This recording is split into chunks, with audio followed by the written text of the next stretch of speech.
On January 18, 2003, Harris County police officers were sent to the Wright home in the White Oak Bend suburb of Houston, where they were told they would find Jeff's body buried near the patio.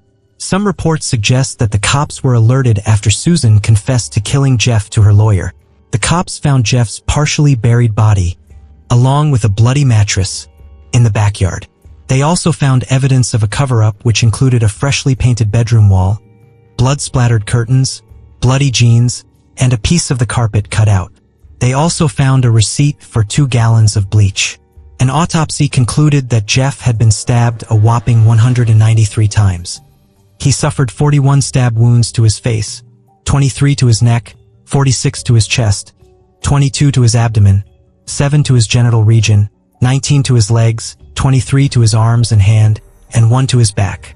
The killer had used 2 knives, and the tip of one knife had broken off in the top of Jeff's skull. He was likely murdered on January 13th, 5 days before his body was found. Jeff had been tied to the bed using 2 neckties on each wrist and a bathrobe sash on his ankle. Candle wax was found on his thigh and scrotum. But what events led to this shocking crime? And what would drive someone to such an extreme act of violence? As the investigation unfolded, a complex story of love, fear, and desperate choices would emerge. One that would challenge everything people thought they knew about the couple next door.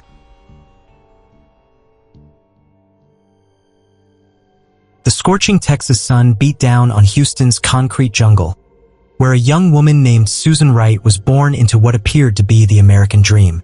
Born on April 24, 1976, Susan's childhood home gleamed with middle-class prosperity from the outside, but inside those walls lurked terrible secrets that would one day explode into violence. Susan's mother was the perfect homemaker, her hands constantly moving between stirring pots of home-cooked meals and smoothing wrinkles from freshly laundered clothes. But those same hands often trembled when her husband came home. Susan's father, a respected mechanical engineer by day, transformed into a monster by night. His rage echoed through their home, his heavy fists leaving invisible scars on both his wife and 3 terrified children. "We learned to scatter and hide," Susan would later confess, her eyes haunted by memories. Like mice when a predator enters the room, the children became experts at reading their father's moods, walking on eggshells, and disappearing when the storm clouds gathered in his eyes. But the most devastating damage wasn't the fear. It was what Susan began to believe about love. In her young, impressionable mind, this was simply what marriage looked like. You fell in love, exchanged vows, had children, and then the hitting began. Just another milestone in life's journey. Every morning, Susan and her siblings plastered fake smiles across their faces before stepping into the world, pretending their home life was normal. But the crushing weight of their secret life took its toll. Susan's grades plummeted, but more dangerously, her father's example warped her understanding of male attention. She craved it desperately, willing to transform herself completely to keep it. When a boyfriend cruelly mocked her appearance, Susan didn't walk away. She starved herself, shedding 19 pounds from her already slender frame, desperate to be worthy of his approval. By senior year, she discovered men would pay for the attention she so desperately needed to give. At just 18, Susan began working as an exotic dancer, moving her body under neon lights while men's hungry eyes followed her every move. Unlike some, Susan wasn't lost to this world. For 8 agonizing weeks, she endured the grabbing hands and leering gazes, saving every dollar toward nursing school. She eventually had enough to begin classes while working at a hair salon, her fingers that once wrapped around metal poles now snipping hair and mixing dyes. But her dreams of becoming a nurse withered under the crushing weight of time and money, and she abandoned them to cut hair full-time. In April 1997, fate stepped in. 20-year-old Susan ventured to Galveston for a girls' trip, her heart still hungry for validation. Across a crowded room, her eyes locked with Jeff Wright's, a handsome 29-year-old whose gaze seemed to see her, really see her, for the first time in her life. The age gap between them might have raised red flags for some, but to a young woman programmed to please, Jeff seemed perfect. He showered her with intoxicating attention. Expensive dinners, fragrant bouquets, and whispered declarations of love just weeks into their whirlwind romance. Her parents were charmed by his smooth talk of entrepreneurial dreams in carpeting and flooring, his promises to cherish and provide for their damaged daughter. When Susan discovered she was pregnant mere months into their relationship, she wasn't frightened. This felt like destiny, the pieces of her life finally clicking into place. But Jeff's reaction sent the first chill down her spine. "I'll be fine if you want to terminate the pregnancy," he said flatly, his eyes empty of emotion. "I don't care." Susan chose her baby, and Jeff reluctantly stayed. In October 1998, with Susan's belly swollen with new life, they exchanged vows in a small ceremony outside Houston. Their son Bradley entered the world a month later, and with his first cries, something dark awakened in Jeff Wright. The mask of Prince Charming began to slip, revealing the monster that had been lurking beneath the surface all along. And Susan, who had spent her entire life preparing to love a monster, didn't recognize the danger until it was far too late. The honeymoon phase shattered like fragile glass. Jeff and Susan had barely known each other a year before rushing into marriage and parenthood. Still strangers in many ways when they said, "I do." But what Susan discovered about her husband wasn't the harmless quirks new couples normally uncover. No, what emerged from behind Jeff's charming facade was something far more sinister. As Susan's body recovered from childbirth, her husband's eyes grew cold. The extra pounds she carried from pregnancy became targets for his vicious verbal attacks. Fat. He would spit the word at her like venom. Disgusting. Each insult cut deeper than the last, carving away at her already fragile self-worth. When the darkness of postpartum depression enveloped Susan like a suffocating fog, she reached out for help.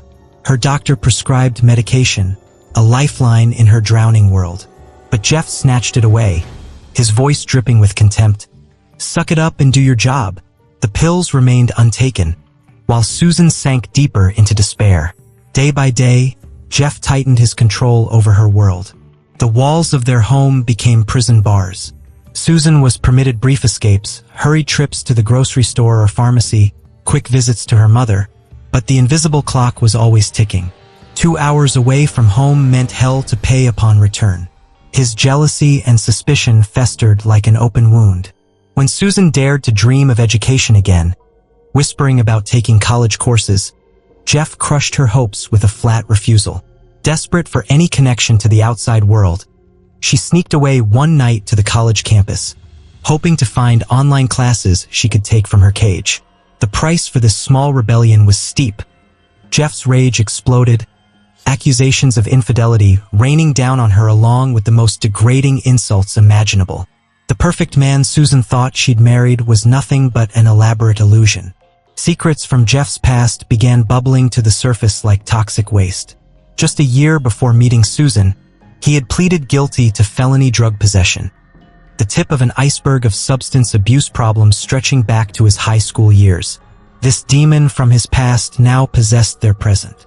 While Susan struggled to care for their infant son through the fog of untreated depression, Jeff would disappear into the night, returning with bloodshot eyes and powder-dusted nostrils.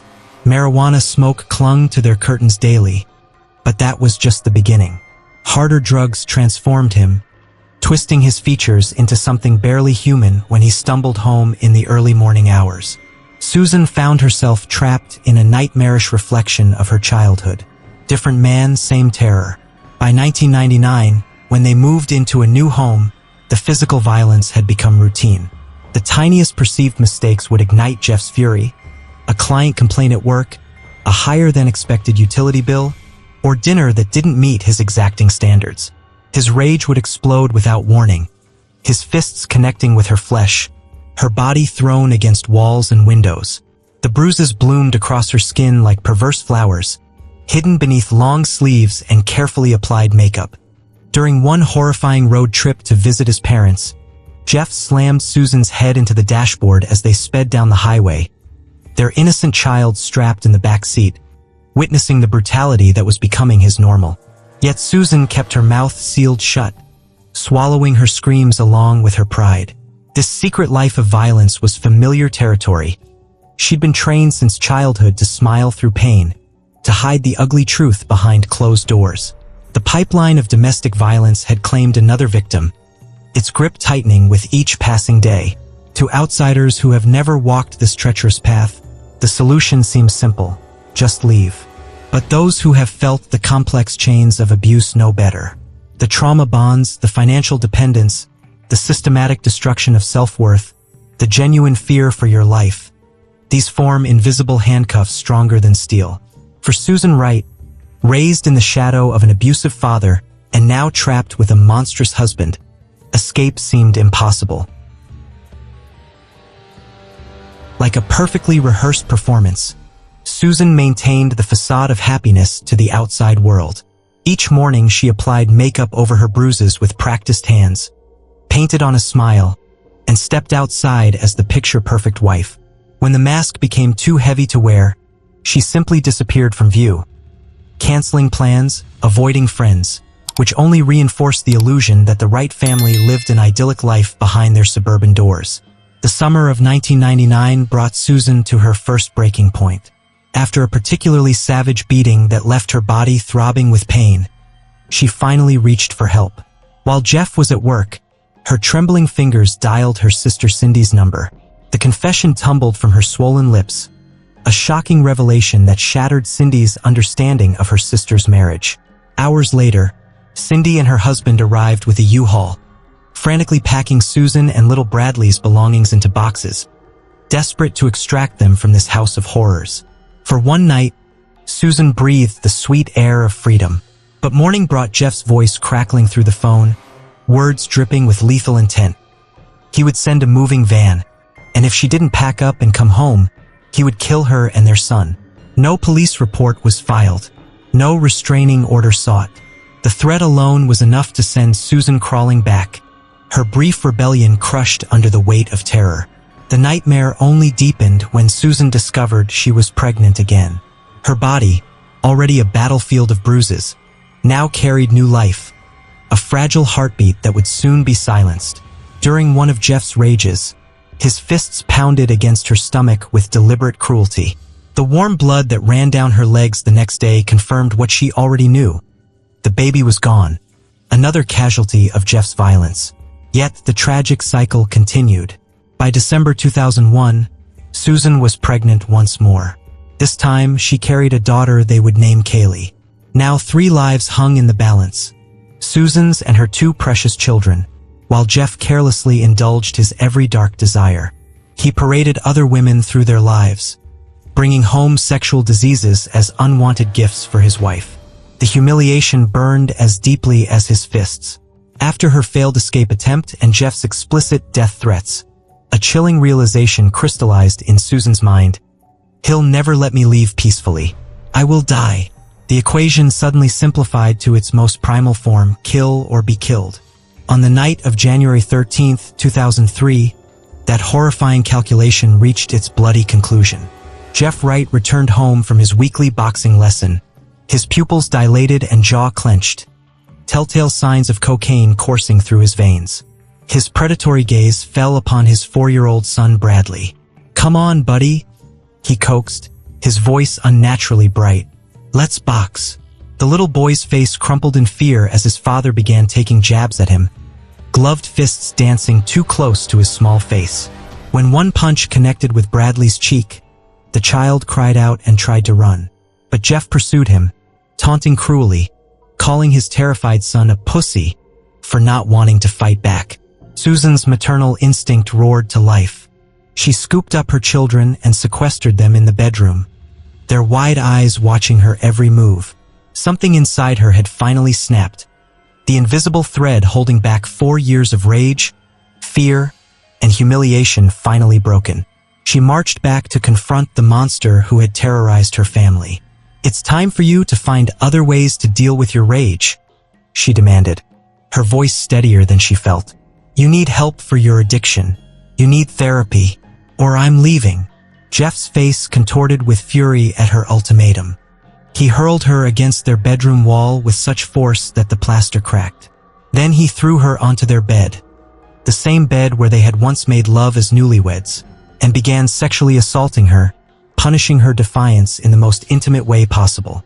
Susan squeezed her eyes shut, her mind retreating to that familiar place where she could escape while her body endured.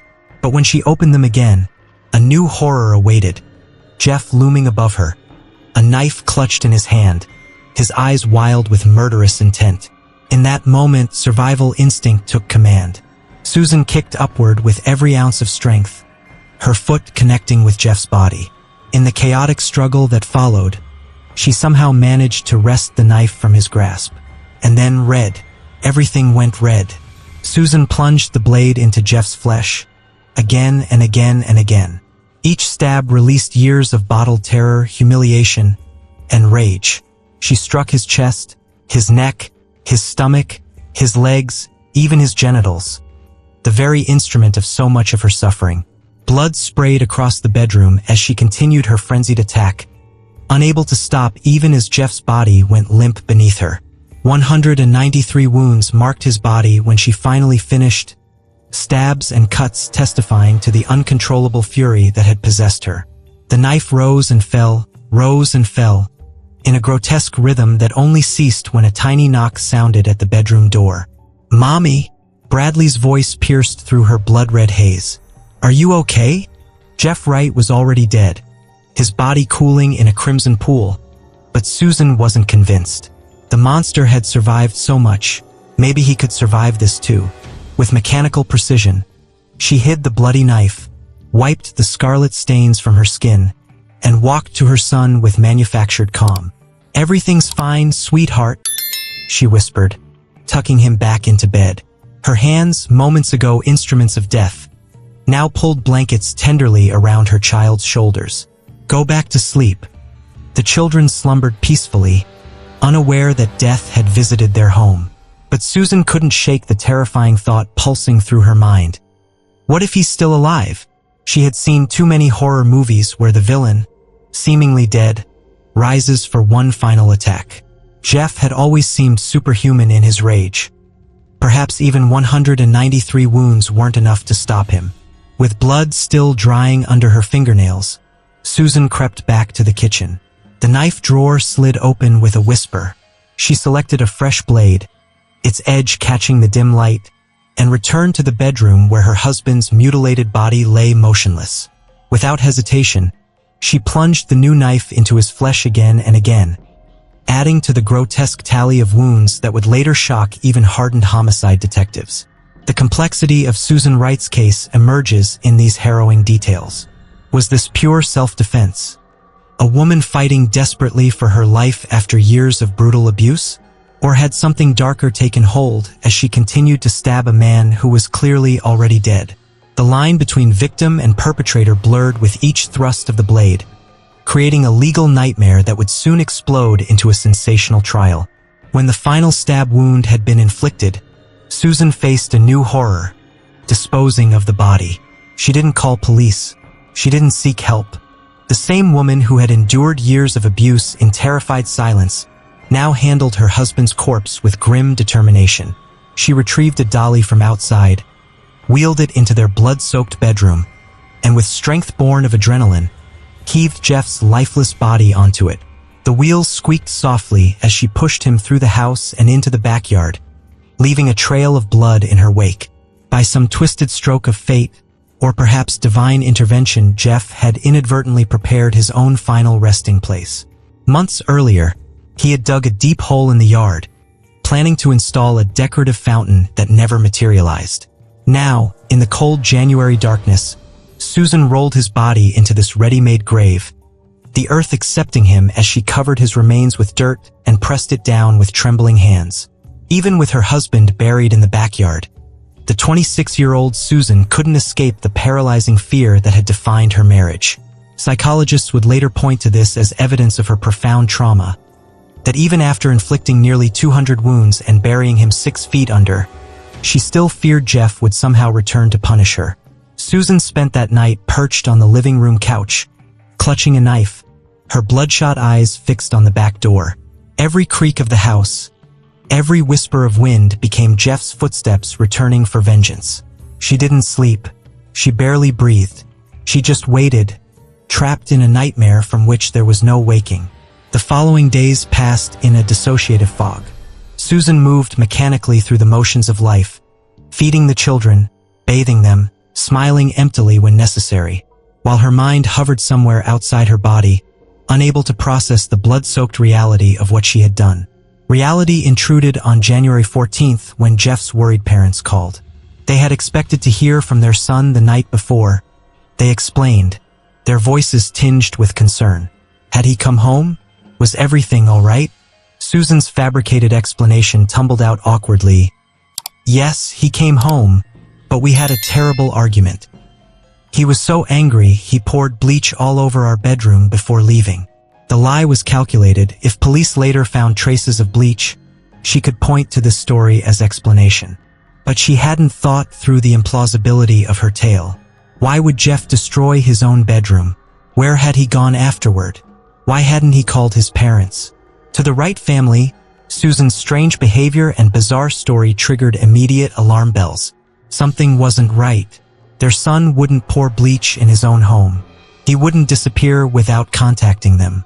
And why was Susan's voice so flat, so emotionless when describing such a volatile incident? The delicate house of cards Susan had constructed was already beginning to collapse. She hadn't called the police because how could she possibly explain those 193 wounds? How could anyone believe this was self-defense when the sheer number of stab wounds suggested something far more savage? The physical evidence painted a picture of uncontrolled rage rather than desperate self-preservation. Yet beneath the horror of the crime itself lay the equally disturbing reality of Susan's years of torment. The beatings, the threats, the sexual abuse, the absolute certainty that one day Jeff would kill her and possibly their children. The complex psychological web of domestic violence had trapped her so completely that even now, with her abuser permanently silenced, she remained imprisoned by fear. As Jeff's family began asking more pointed questions, the clock was ticking on Susan Wright's terrible secret. The truth lay buried in her backyard. But like all buried secrets, it wouldn't remain hidden for long. Susan's web of deceit expanded with each passing hour. Jeff's boss called next, voice tinged with concern about his employee's absence. Without hesitation, Susan repeated her carefully crafted lie. A terrible argument, Jeff pouring bleach everywhere in a rage, storming off to who knows where. The same theatrical performance was delivered to a worried neighbor who reached out. The neighbor, hearing Susan's tale of destruction and abandonment, offered well-intentioned advice that would inadvertently accelerate Susan's downfall. You should file a police report. This sounds like domestic abuse. The suggestion planted a seed in Susan's fractured mind. Perhaps she could use the system that had failed to protect her all these years to now cover her tracks. On January 15th, 2 days after plunging a knife into her husband's body 193 times and burying him in their backyard, Susan Wright walked into the Harris County Constable's office with chilling composure. Her bank account newly emptied of their joint funds, the crime scene freshly scrubbed. She calmly filed a domestic violence complaint against a man she knew would never answer the charges. She showed the officers photos on her phone, cuts and bruises from previous beatings, and detailed how Jeff had struck their 4-year-old son on the night of January 13th. With convincing sincerity, she requested a restraining order to protect herself and her children from a husband who lay decomposing in their garden. Not once did she hint at the grotesque truth. The officers, taking her statement at face value, had no reason to suspect they were being manipulated by a woman who had already taken justice into her own bloody hands. But the pressure mounted with each passing day. Phone calls from Jeff's friends, family, and colleagues multiplied. Where's Jeff? The question echoed relentlessly, each repetition tightening the noose around Susan's neck. It was only a matter of time before someone would arrive at the house, demanding answers face to face. On January 18th, Susan's carefully constructed facade came crashing down with a horrific discovery. Their family dog, sensing the disturbed earth in the backyard, had begun digging at Jeff's shallow grave. The animal had exposed part of Jeff's head, and in a stomach-churning twist, had chewed off his hand and dragged it onto the patio. Susan found the pet gnawing on her husband's severed appendage. a grotesquely literal example of her past coming back to haunt her. Panic exploded through Susan's system. She grabbed her children, threw them into the car, and fled to her mother's house. There, cornered by maternal intuition, Susan finally broke.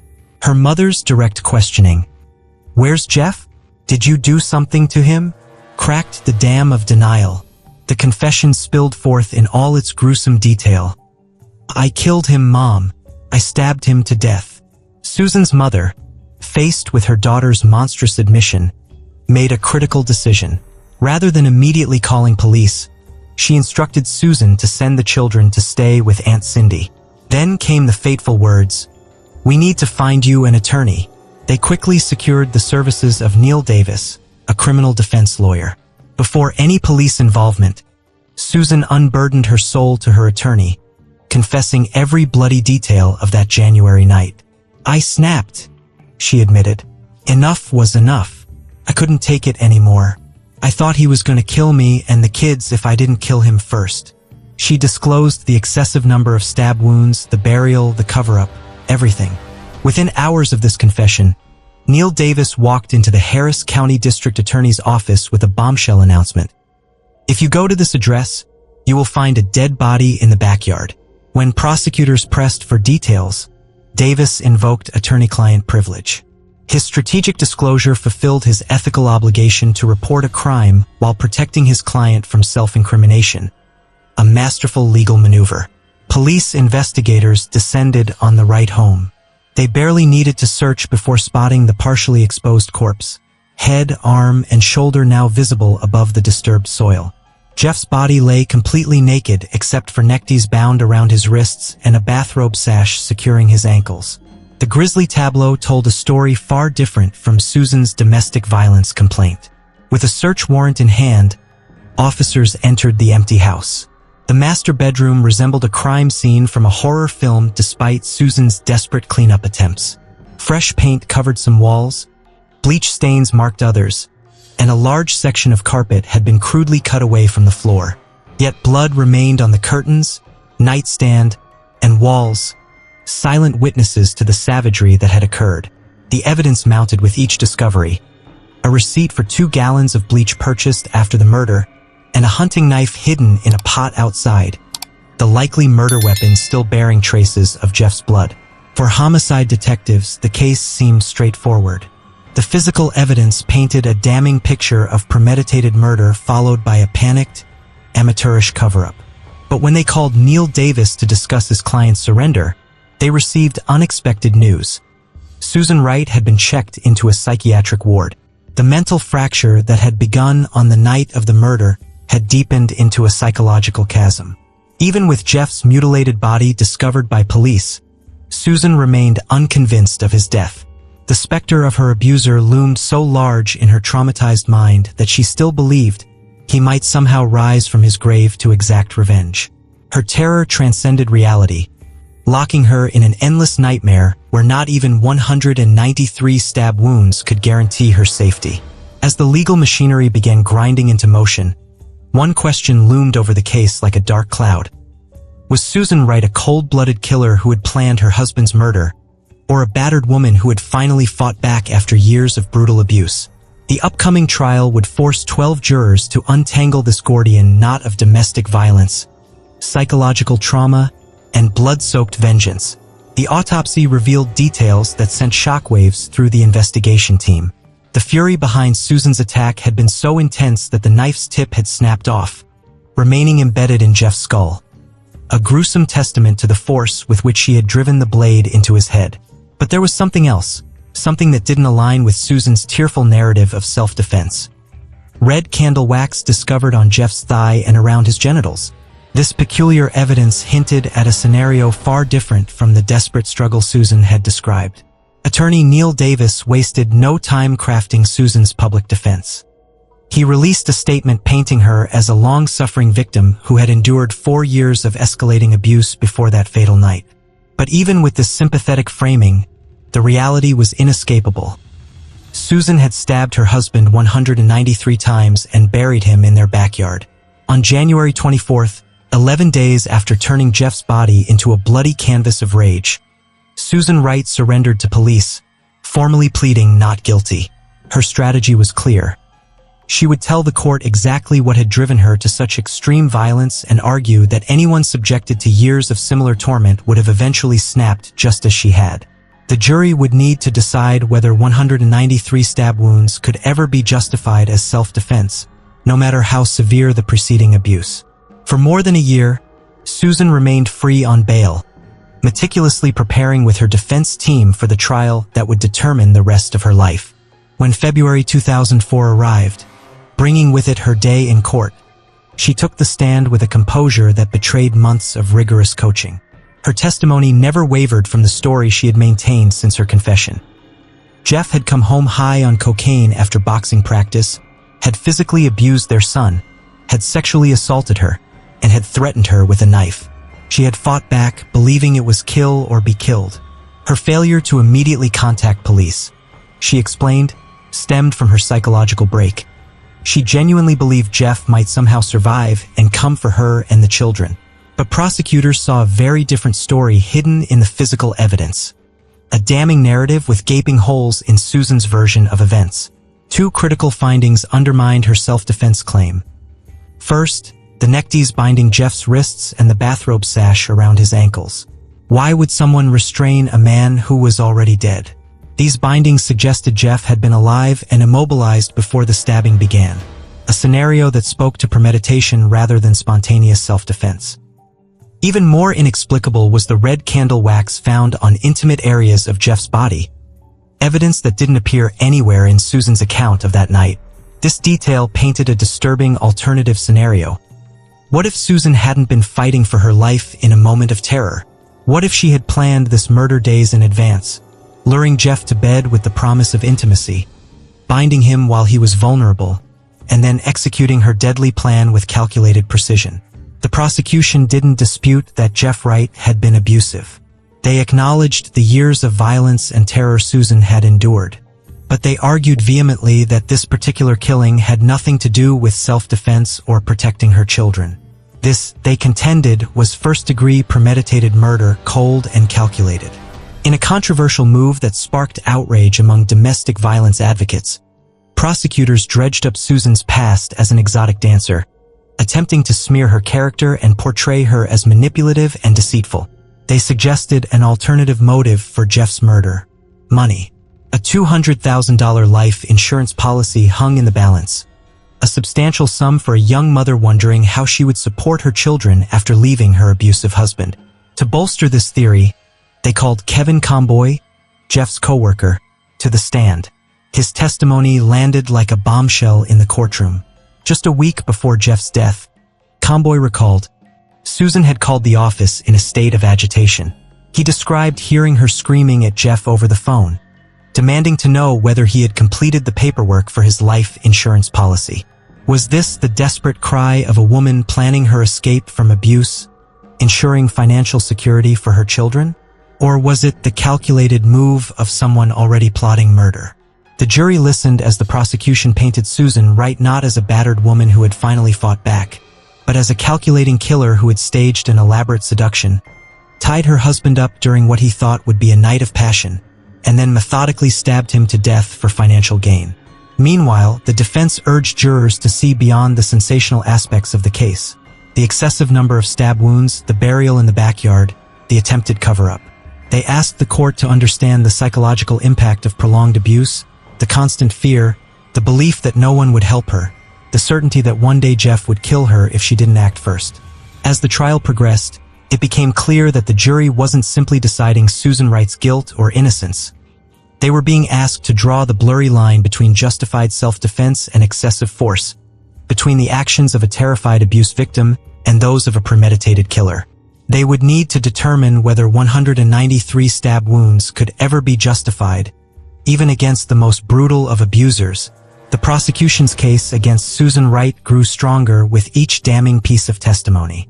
Jeff's brother-in-law, Brian Roberts, added another devastating layer to the prosecution's narrative.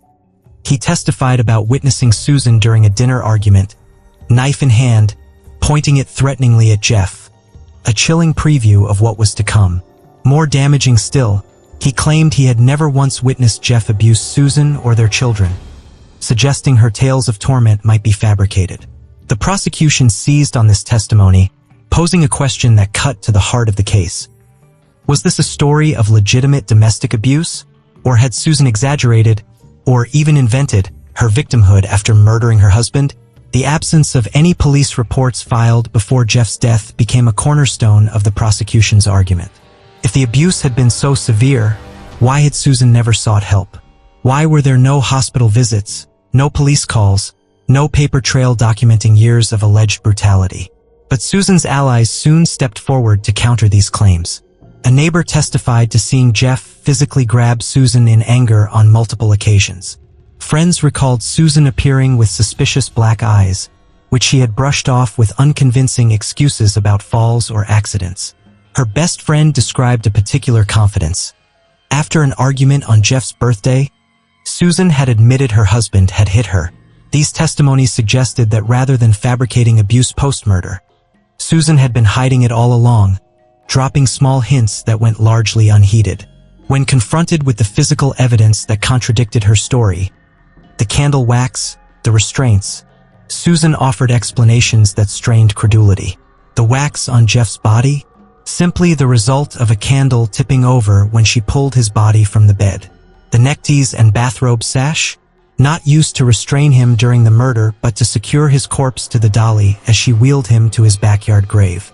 The jurors exchanged skeptical glances as she offered these accounts, the reasonable doubt in their minds slowly eroding. But the prosecution had saved their most theatrical move for last, a courtroom demonstration so dramatic it would forever change how the jury viewed this case. On the most shocking day of the trial, Prosecutor Kelly Siegler had the Wright's blood-stained mattress and bed frame rolled into the courtroom. What followed was unprecedented courtroom theater. Siegler asked a young male prosecutor to lie down on the mattress. She then climbed on top of him, straddling his body as she tied both his hands to the bedposts. Taking the actual murder weapon from evidence, she began recreating her version of what had happened that January night. Not a desperate act of self-defense, but a calculated execution of a restrained victim. "You have to make it come alive," Siegler later explained. "You can't just sit in your chair and talk to the witness in the stand and discuss it theoretically." Her Oscar-worthy performance brought gasps from the gallery and stunned silence from the jury. "I chose to take it to the next level," she said, and indeed she had. Some legal experts called the demonstration genius. Others deemed it wildly inappropriate theatrical manipulation. But the jury found it persuasive. After just 5 hours of deliberation, they returned with their verdict. Susan Wright was guilty of murder in the first degree. The judge sentenced her to 25 years in prison. In the aftermath, Susan expressed bitter regret about her defense team strategy. They had failed to call crucial witnesses, including the psychologist who had treated her after her arrest and could have testified to her dissociative state and PTSD symptoms. They had somehow remained unaware of a sworn statement from one of Jeff's ex-girlfriends, Misty Michaels, who had met Jeff while working as an exotic dancer. Michaels could have corroborated Susan's claims about Jeff's violent tendencies. She had experienced his abuse firsthand when he hit her across the face and threw her down a flight of stairs. Unlike Susan, Michaels had filed a police report. Jeff had even been arrested and spent a night in jail for assaulting his girlfriend. Her description of Jeff as controlling and monitoring her every move mirrored Susan's allegations perfectly. Yet the jury never heard a word of this testimony, nor did they hear from domestic abuse experts who could have explained the complex psychology of battered women. In November 2004, Susan and her new lawyer, Brian, began filing appeals on the grounds of ineffective counsel and prosecutorial misconduct. They argued that Siegler's dramatic bedroom reenactment should never have been permitted. It was, they contended, made-for-TV nonsense that confused theatrical representation with factual evidence. Nearly 5 years passed before their persistence paid off. After hearing Misty Michaels' testimony, a judge granted Susan a new sentencing hearing. In 2009, a court ruled that Susan's original counsel had indeed been ineffective, and they reduced her sentence by 5 years. Finally, in 2020, after being denied parole twice, Susan Wright walked out of prison. Until 2024, She remained under intensive supervision, required to wear a GPS monitor and attend anger management classes. Today, she is a free woman, though forever marked by the bloody night that defined her life. The truth of what happened behind closed doors on January 13, 2003, may never be fully known. Did Susan Wright snap after years of abuse, fighting back in a moment of terror? Or did she coldly plan her husband's murder, luring him to bed before unleashing a savage attack? The case continues to divide those who study it, highlighting the complex intersection of domestic violence, self-defense, and criminal justice. Perhaps the most chilling reflection on the case came from Susan herself. When reporters asked her about life after conviction, she offered this haunting observation: "Isn't it strange that I had to come to prison to finally feel safe?" The case of Susan Wright forces us to confront uncomfortable questions about abuse, violence, and justice. If someone is being abused, what options do they truly have? If the system fails to protect them, are they justified in taking extreme measures? How many stab wounds are reasonable when fighting for your life? The answers aren't simple, and they vary depending on who you ask. Some look at the case and see a woman pushed beyond human endurance who finally fought back against her tormentor. Others see a calculating killer who murdered her husband for financial gain and then constructed an elaborate abuse narrative to justify her actions. The truth likely lies somewhere in the shadowy territory between these extremes, in the complex, messy reality of a marriage built on violence, control, and ultimately bloodshed.